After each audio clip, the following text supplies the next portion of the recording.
focus for this week. It's a cup week, isn't it? It's Spurs at Anfield on Thursday night, the second leg. And there's, as you mentioned, the Plymouth game.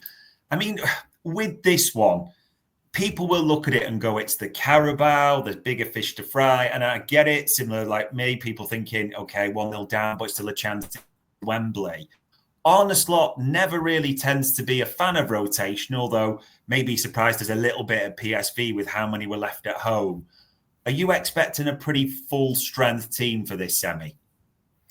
Yeah, I would say so. I wouldn't be surprised if it was basically the same starting 11 that started at Bournemouth, bar whatever happens with Alexander-Arnold. I think we could probably say safely that Conor Bradley's going to be in there at right back. But I think there's no reason not to go full strength for this one, really. I mean, you've had a long time since Saturday to Thursday, so plenty of rest there, no concerns there over fatigue or the turnaround. And then, of course, at the weekend then on Sunday, it's Plymouth Argyle in the FA Cup. So I'm expecting the likes of Endo, James McConnell, etc., to start that game. So, I think there's no reason not to go full strength in this one because, I know it's the Carabao, but you're at this point now, you might as well go on and try and win it. So, I think it's going to be full strength or the most full strength that the manager can go for. And I don't think there are any potential knock-on effects from that or concerns over it. Is like I say, the fixture schedule is fairly handy for Liverpool now, isn't it, in terms of how it plays out? So, yeah, go for it and try and turn things around.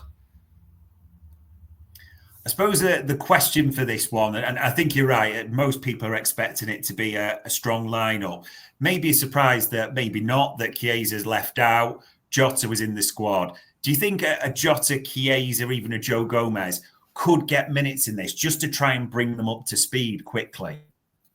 Yeah, but I think it's all kind of scoreline dependent, isn't it, really? I mean, if Liverpool need a goal late on, then you're definitely calling on Jota, aren't you? And Chiesa, I mean, I wouldn't worry too much as well about him being left out of the weekend. That kind of made sense to me. I'm guessing, there's a little bit of a physical toll he took after doing 90 minutes for the first time in a million years. So, and you can only pick so many attackers on your bench. So to leave out the guy who's only just done that 90 minutes is probably feeling it a little bit. That made sense to me. But if Trent's out, for example, that opens up a spot on the bench, doesn't it, from Conor Bradley moving into the team? So I'm sure there'll be spaces for him to maybe squeeze in. And I guess, you want to kind of give yourself a lot of attacking options for this. And with Joe Gomez, for example, you probably, if you can get him minutes, last 15 minutes, if Liverpool are in a decent position to get him ready to maybe cover Conor Bradley for a couple of weeks, if, whatever's going on with Trent there. So, yeah, I think they need kind of. I think if there's possibility for minutes, you call on them, and I think Jota, like I say, if you need goals off the bench, he is the one you turn to. So yeah, I think possibility for all three really to feature, but it'd be interesting because I think there's still going to be a spot left there, isn't there? In terms of someone's probably going to miss out. Mm-hmm. So real selection headache coming into this one. It's interesting to see how the manager deals with it. And I suppose the final question, because it is a big game, it is a semi-final, and we shouldn't ignore these. By the end of this game, are you expecting to have to look whether you fly into Heathrow or travel to Euston and then underground to Wembley? Are you expecting to have to book travel for this one?